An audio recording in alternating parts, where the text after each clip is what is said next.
Louvado seja o nome do Senhor Jesus. Vamos ao nosso café com Bíblia, que se encontra em 2 Reis, capítulo 4, do versículo 24 ao 34. Aleluia!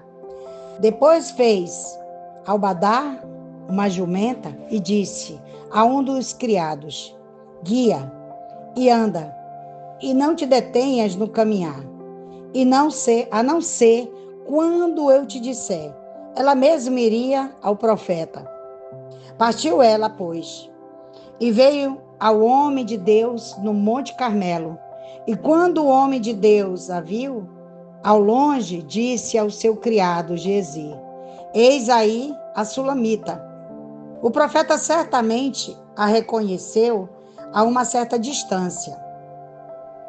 Vá agora correndo e recebê-la, e lhe diga: vai bem contigo e com teu marido e com teu filho?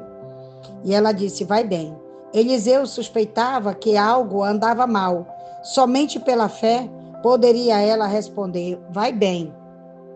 E logo que chegou ao homem de Deus no monte, agarrou nos seus pés e se achegou Gezi para retirá-la. Mas o homem de Deus lhe disse: deixa, porque a sua alma está em amargura, e o Senhor me tem encoberto o motivo, e não me revelou isso. Eliseu sabia que algo estava errado, mas não sabia exatamente o que era. Gezi, que representa a religião, se achegou para retirá-la, como a religião sempre faz. Mas Eliseu, que representa a graça, disse: deixa, que de alguma maneira possamos passar de Geazi a Eliseu. E ela disse então: pedi eu algum filho ao meu senhor? Não disse eu que não me enganasses? Em outras palavras, o seu filho tinha sido dado pelo Senhor, e ela não esperava que o Senhor o tirasse. Então disse ele a Gezi: cinge os lombos e toma o meu bordão em tua mão e vai. E se alguém te encontrar, não o saúde. E se alguém te saudar, não lhe respondas. O propósito de todas estas indicações é a pressa. E porás o meu cordão sobre o rosto do menino. Mas a mãe do menino disse: vive o Senhor e vive a tua alma, que eu não te deixarei. Ela não estaria satisfeita com algo que o criado fizesse. Ela quis que o próprio Eliseu fosse até onde o menino estava, e ela assim o fez. Ele então se levantou e seguiu. E Gezi tinha ido diante dele e tinha posto o bordão sobre o rosto do menino, mas não tinha ele nem voz nem sentido. Então voltou para encontrar-se com Eliseu e lhe declarou, dizendo: o menino não acordou. Que propósito Eliseu tinha em mente em respeito ao bordão sobre o menino? Não nos é dito, né? Possivelmente poderíamos dizer que representa a cerimônia, significa que um bordão morto, posto sobre uma face morta, não pode dar vida. As cerimônias religiosas, embora bíblicas, ficam paralisadas perante a morte. A religião, nunca libertou ninguém. As cerimônias nunca libertaram ninguém. Só o poder de Jesus Cristo, disponível a nós, por meio da cruz, é dado a nós. E pelo Espírito Santo, pode trazer vida. Está lá em João 7, do versículo 37 ao 39. E vindo Eliseu até aquela casa, eis que o menino estava morto,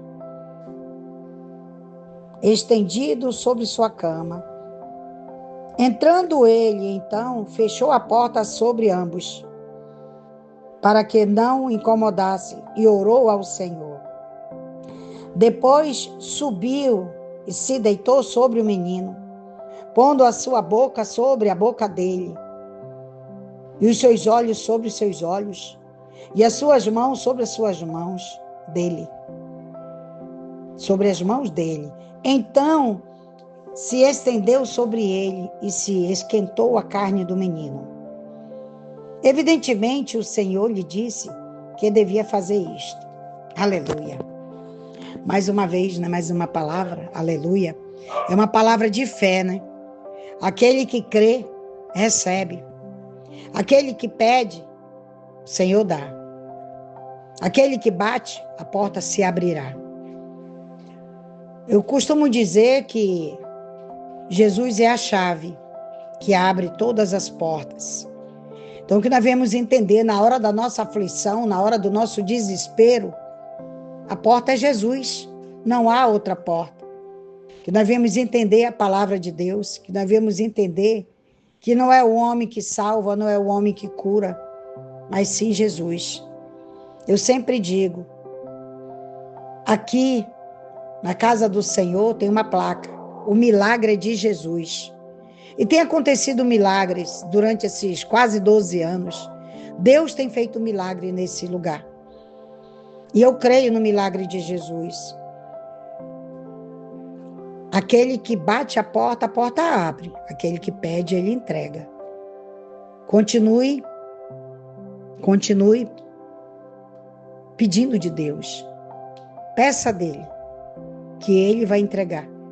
Como aqui aconteceu o milagre do garoto, né? Que o garoto viveu. Lá para frente a gente vai conhecer mais parte da história. Eu gosto de ler a Bíblia desde o início, porque o Velho Testamento é uma história, as instruções que nós devemos seguir, muitas coisas, né? Muitas palavras aqui. É palavra de coragem, é palavra de luta, é palavra de libertação. É quando você entrou no poço que você saiu, quando você entrou no deserto que você saiu. Então essa é a palavra que vem a nos edificar hoje. A minha vida, a tua vida, creia somente no Senhor. Que Ele tem portas abertas, sim, Ele vai abrir essas portas. Confia nele, tá bom? Que Deus te abençoe. Onde tiver enfermidade, que Deus venha curar. Que Deus venha abençoar toda a obra das tuas mãos. Em nome do Pai, do Filho e do Espírito Santo de Deus. Até a próxima.